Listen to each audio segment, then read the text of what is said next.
gonna get that probe. Get him, get him, get him! Yes! That's probably the +1 upgrade that helped me get that.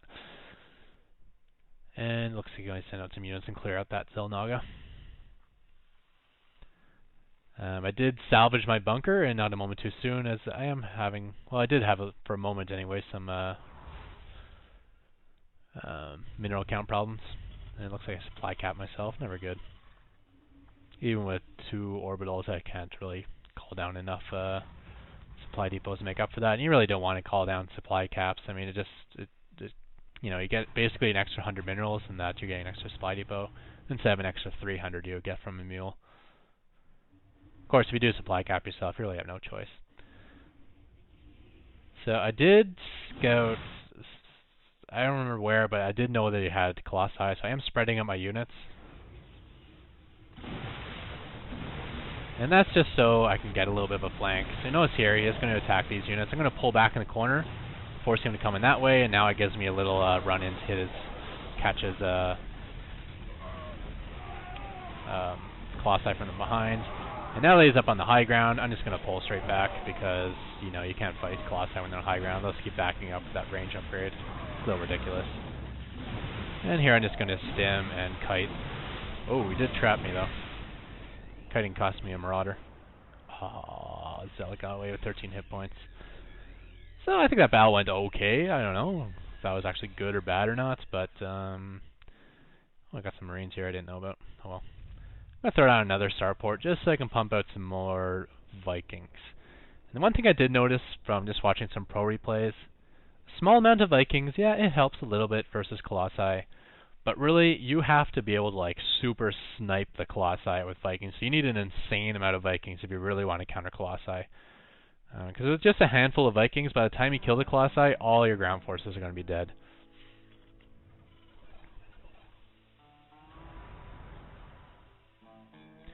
So I really wanted to get down this ramp. I don't want to fight at my own choke, because the choke is actually going to work against me when he's got this sort of unit composition.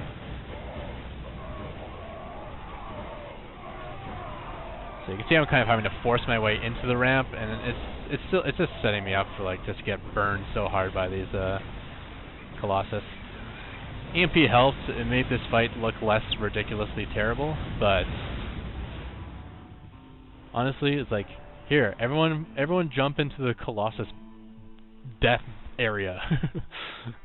Yeah, maybe float this barracks away. I already had that on though, so definitely lower that bunker for sure. And yeah, I should really keep my force out in the middle. I think against the Colossus army, your army will do much better in the middle. I'm attempting a bit of a counterattack here, because I did kill that entire force, so I'm just going to lower these Vikings, because I don't see any Colossus. Bring these medevacs back to help with these guys, although it looks like it's not going to be enough.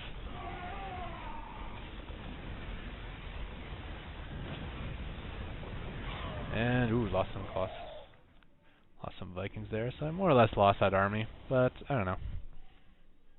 I don't think that was too much of a loss. I did some damage, I think. Possibly.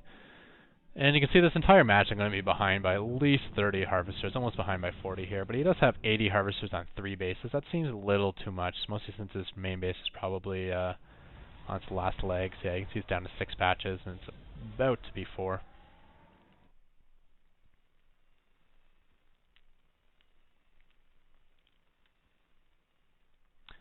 So yeah, this is where I'm queuing up my units now. This makes a whole lot more sense, I think.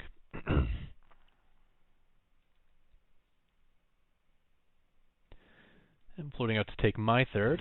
I really wanted to take out his third, though. I mean, the whole point of this map being great for me is that it's a hard to defend third base, so I can come out and snipe it.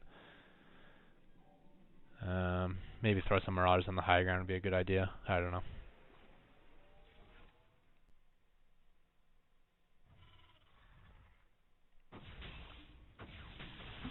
So here he is again. And it doesn't look, no, I don't have any EMP, which sucks, but he doesn't have any Colossi. It looks like he's given up on the Colossi. Honestly, at this point, I really should scan his base. I should look for the Templar archives, see if he's doing that tech switch, which of course he is. I'm just like, maybe he's just going to go all gateway units now that I have Vikings.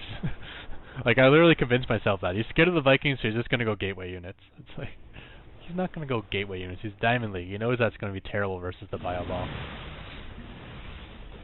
But I do have this nice little attack window before he has his Templar, which is pretty sweet.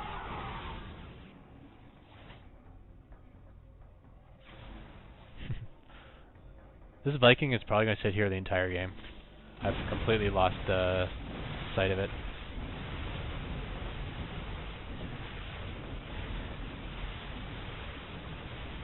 It's an unfortunate timing on his attack. He is going to come in right after I take out the Nexus, so I'm not going to be able to kill all his drones, or all his probes.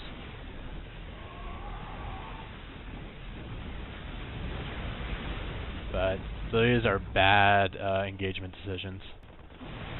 Until he gets those Templar out, he should really just be sitting back and turtling. And in fact, he probably should have continued building Colossi until he had the Templar attack. He shouldn't just, oh, I'm going to start building Templars and completely give up on Colossi in the meantime, because that leaves you with nothing for too long. And I think I kind of low-prop myself with this little move here. I did notice that this gateway was powered, so I'm like, this gateway's powered, there must be a pylon on this high ground here. So after I take it out, I do move over there and I snipe the pylon.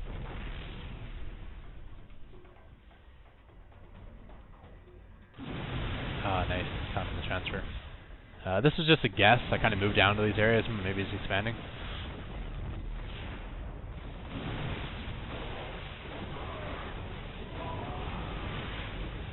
And honestly, I gotta be pretty proud of myself. Like, these battles aren't looking like too bad for me. It looks like I'm actually moving away from these storms and good stuff. But at the same time, I was actually holding off Zealots crushing this base here, and I was cleaning up Zealots up here that stopped this expansion from going.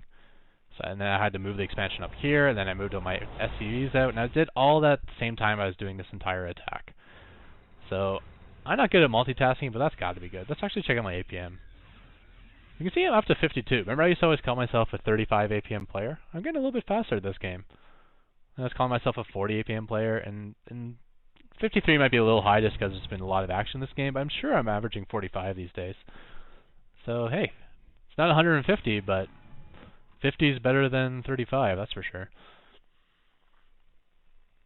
And I'm pretty efficient with my clicks, too. I feel like I know all like the different shift clicking, control clicking techniques, so I'm pretty good at it.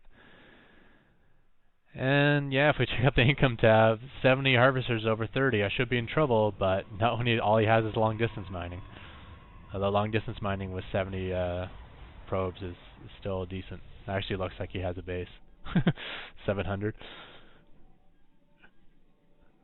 Look at this. Like this is almost fully saturated from this distance all the way out here. That's hilarious. And moving out again, but now that I've seen that he has Templar, I finally got myself Cloak. I should get Cloak, I think, no matter what, but I definitely want it versus Templar. Just so I can do stuff like this. Say goodbye to that Templar energy. Is anything left with energy there? I see one Templar with energy. And Ghost can snipe these these units pretty quick. Yeah, so I don't think I even got hit with a single storm there. Ghosts do a lot of damage. Look at that, 24 damage to light. So those sentries and those Templar will die quite fast to my Ghosts. There was actually a match where I EMP'd a pile of Ghosts. I'm like, oh, nice, I got rid of all their energy. But then 3 seconds later, all the Ghosts are dead anyways because my Ghosts, or all his Templar were dead anyways because all my Ghosts just massacred them. Their bonus to light armored and the fact that the Templar had no shields and are weak to begin with, it is just like one-shotting them all dead. So that is GG, and you know, this just proves that you should always have 40 less harvesters than your opponent because that's the way you win games. No, that's obviously sarcasm. Do not take that advice. I think I just got lucky in that my attacks were doing a lot of damage to him. I was able to snipe his third base eventually, and he made a very bad transition from Colossi to Templar, and during that time I was just able to massacre him in a couple battles. And that's more or less what kept me in the game with the smaller harvester count.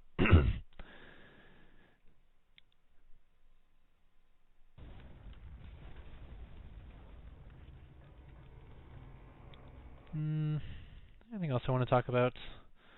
So yeah, fast expand on this base, on this map. Going to obviously have to test some more. Once again, I've only played this map once, but yeah, I'm testing going straight orbital here.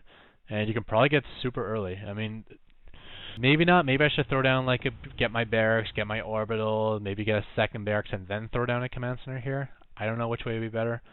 But I'm going to continue trying to do it like my fast expand build. I do go barracks first, so that's 150 minerals spent, but I'm not getting my 2 gases like I do with my planetary. Oh, no, I never did that first anyways. Okay, so this is definitely later than my planetary fortress FE, but I think it's worth it to get the extra minerals. And really, depending on the situation, maybe I could go command center before barracks. I don't know. It will leave my ramp a little more dangerous because I won't have the early marine out, I won't have the early bunker down. So maybe that's a bad idea, but yeah, I think what I did is probably the best way to do it.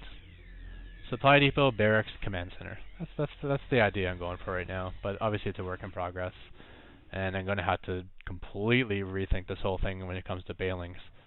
Not sure what I would do against Bailings here. I do have some high ground here I can expose. This high ground does cover this low ground very efficiently. Look, it's just like hanging over there. Maybe a little closer than it looks just because of the perspective, but I think it does get pretty good coverage here.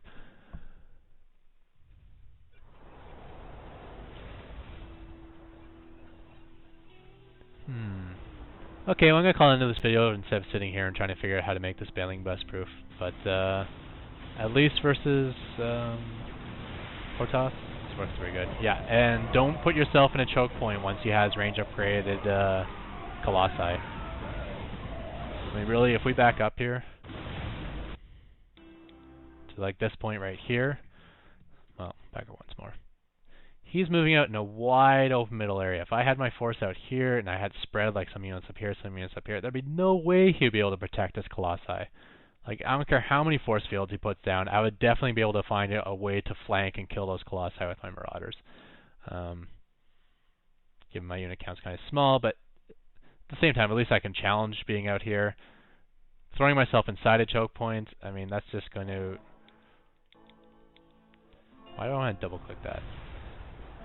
It just makes them perfectly safe. Tell me how I'm supposed to get at these Colossi. How am I supposed to get at them? There's no way around anymore. I basically just guaranteed the fact that those Colossi are going to be able to attack until all those gateway units are dead. And honestly, if he wanted to, he could have thrown down force fields here. Like, he only threw down one, but he could have like completely blocked me out if he wanted to.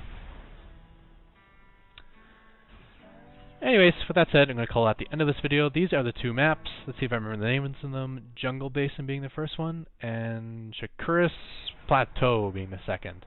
So some interesting things to look at. I don't have conclusions as of yet, but I do have some thoughts on these maps.